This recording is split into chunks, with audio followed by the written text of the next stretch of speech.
Results of स्वदेशी आंदोलन। स्वदेशी आंदोलन के क्या क्या परिणाम निकले। The first one is heavy economic loss to the British. India was a very big market for British goods.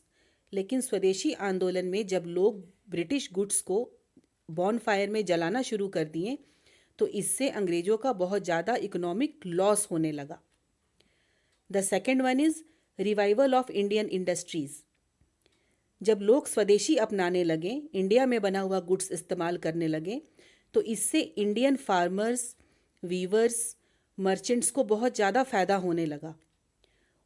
हमारा जो डोमेस्टिक इंडस्ट्रीज़ था इंडिया में वो रिवाइव होने लगा, उनमें नई जान आने लगी।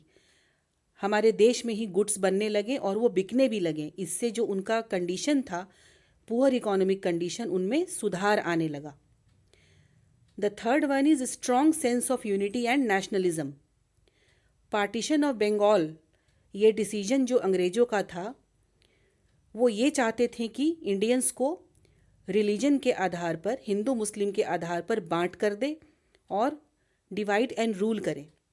लेकिन ये बिल्कुल उल्टा पड़ गया। सारे इंडियंस एक होकर के आज़ादी के लिए, अपने डिमांड्स के लिए लड़ने लगे और उनका बॉयकॉट करने लगे। इससे एक strong sense of unity and nationalism लोगों के मन में जागने लगी। ये सब कारण था जिसकी वजह से अंग्रेज़ों को डर लगने लगा कि कहीं इंडियंस उन पर भारी न पड़ने लगे। वो इकोनॉमिकली तो स्ट्रॉन्ग हो ही रहे थे, साथ साथ उनमें एकता और जो एक भारत को आज़ाद कराने के लिए जो एक यूनिटी थी वो उनमें जाग रही थी, जिस वजह से अंग्रेज़ों के लिए ये डर जैसा माहौल बनने लगा यहाँ पर। And finally the British admitted defeat. Because of the mass protest they cancelled the partition of Bengal and Bengal was reunited in 1911. British also introduced some reforms. उन्होंने भारतीयों के लिए कुछ रिफॉर्म्स लाने का भी काम किया।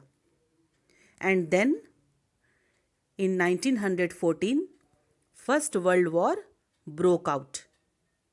First World War 1914 में शुरू हुआ और 1918 नवंबर में एंड हुआ।